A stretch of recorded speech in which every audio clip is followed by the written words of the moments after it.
Hello ladies and gentlemen, it's K Gibbs F1 here, and welcome to some more Formula Xbox Season 7 highlights. And is it dinner time? Because I am most certainly hungry, and we're in Hungary today for the Hungarian Grand Prix. And so, cutting to qualifying now, and the end of our fastest qualifying lap, this track is Monaco without the barriers, or at least barriers that aren't at quite a close proximity as they are on the streets of Monte Carlo. Lots of corners, lots of medium speed and low speed corners, which means the downforce is pivotal. And as we cross the line now on our qualifying lap, it's a 1:21.581. Did we carry enough speed through those low and medium speed corners? Well, absolutely not. We're P13, we're absolutely mired towards the back of the field, and in fact, only qualifying behind us was Drastic Midget, Drastic Devil, and Prototype Budgie. So, us as a quartet having an absolute mare there. And what's more pivotal is with half a second, in my case, off of Perez ahead.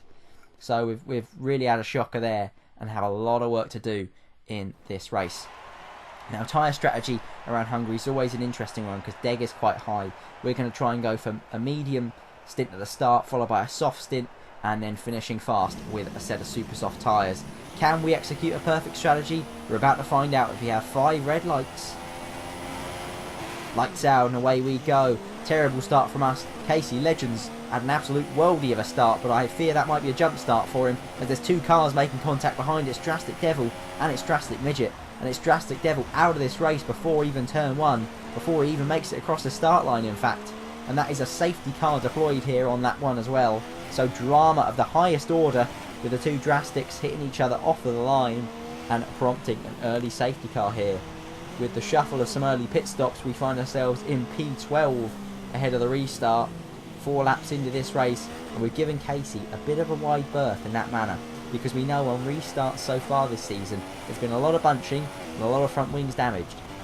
But I fear in this case we've actually given him a little bit too much of a margin there, a little bit too much breathing space, and that is going to put us under the cosh as we head towards turn 1 with TSRL Bottas in the McLaren all over the back of us. We go defensive into turn 1, hugging in the middle of the road, stopping the McLaren from going down the inside. We show him to the outside, we show him the white line, and that is P12 retained for now. But sure enough, on these medium tyres we are going to be very, very vulnerable in these first few laps of this stint, while everybody behind us on those soft and super soft tyres have much quicker rubber, and the wear rates make no difference at this point in the race. It's just faster.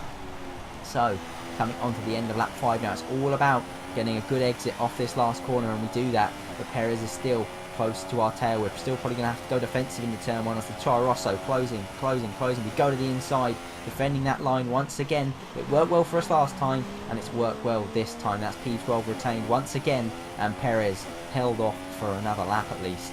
And so heading into turn 2 now, he's not able to mount the challenge through the second DRS zone, and that is job done. As we head through turns 11 now, we've gone a bit wide there, and we've got a bit of oversteer on the exit, and that's allowed Perez a bit of a look. We cover the inside line once again. It's so difficult to overtake here as TSRL Bottas there, you caught a glimpse of him heading to the escape road and heading to Narnia there. And as we head into the final sector of this lap now, we've got Perez all over the back of us, and there's been a bit of a shuffle behind with Bottas heading to the exiting stage left. We've now got Drastic Midget on the back of Perez, so it's now become a 3-car train rather than a 4-car train, but we're still under the same amount of pressure as he was before. Perez not quite close enough to make a move down the inside this time, but we've absolutely blown it into turn 1, lost our head, we've gone too deep, locked at the right front, and Perez has gobbled up that opportunity. Can we have a look back at the inside of turn 2? No, we can't. We have to tuck in behind the Toro Rosso, nearly hitting the back of the Toro Rosso. In fact, we were so close, but not quite close enough to make a bold move down the inside. Now the question is, can we hang on to the back of him through the twisty sector 2 and 3, and then mount another challenge on DRS heading into turn 1, the same challenge that he's been mounting on me for the past few laps. So we've hung on to him well through sector 1 and the start of sector 2, and heading through the chicane now, a good run through there, which sets us up well for the rest of the lap.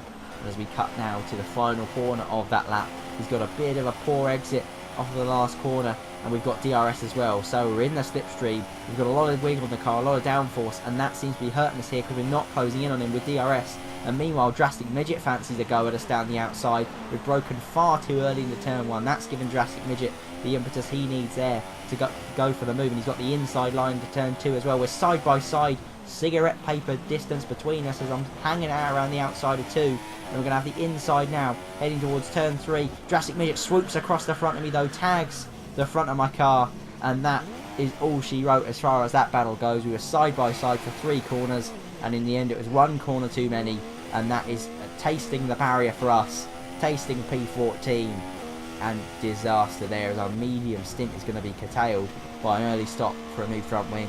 There's going to have to be a 3 stop from here to get to the end of this race in any competitive nature at all. Can we get some points? Well, we're going to have to rely on some shenanigans going on up ahead, you'd imagine.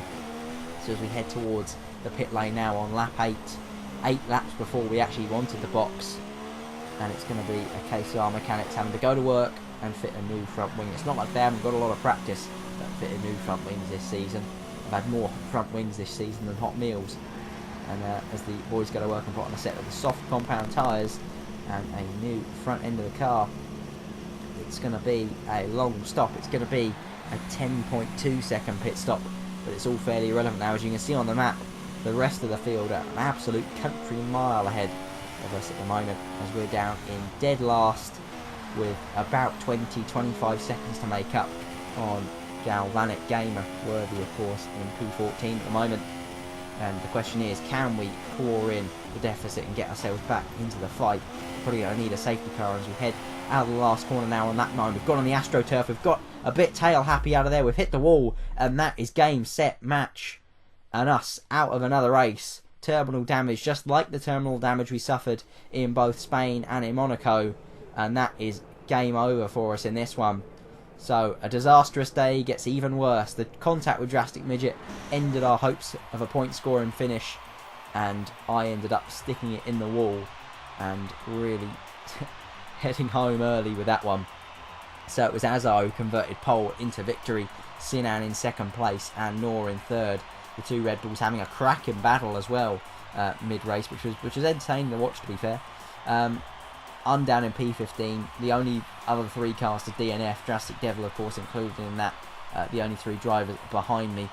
And well, disastrous race there, but I hope you've enjoyed what was at least some of the action from that one. Please leave your thoughts in the comment section below. Whose fault was it? Was it my fault, the turn 3 incident, or was it Drastic Midget swiping across the front of me that caused the problem? So I'd love to hear your thoughts on that one. Please leave a like if you have enjoyed, and if you're new to the channel, well then please subscribe if you've enjoyed this one a heck of a lot, because there will be a heck of a lot more content coming on the way. Of course, not just F1, but maybe some other games as well. And F1 2017 comes out in a month's time, folks, so that one's going to be fun. But until next time, I shall see you very soon. Goodbye.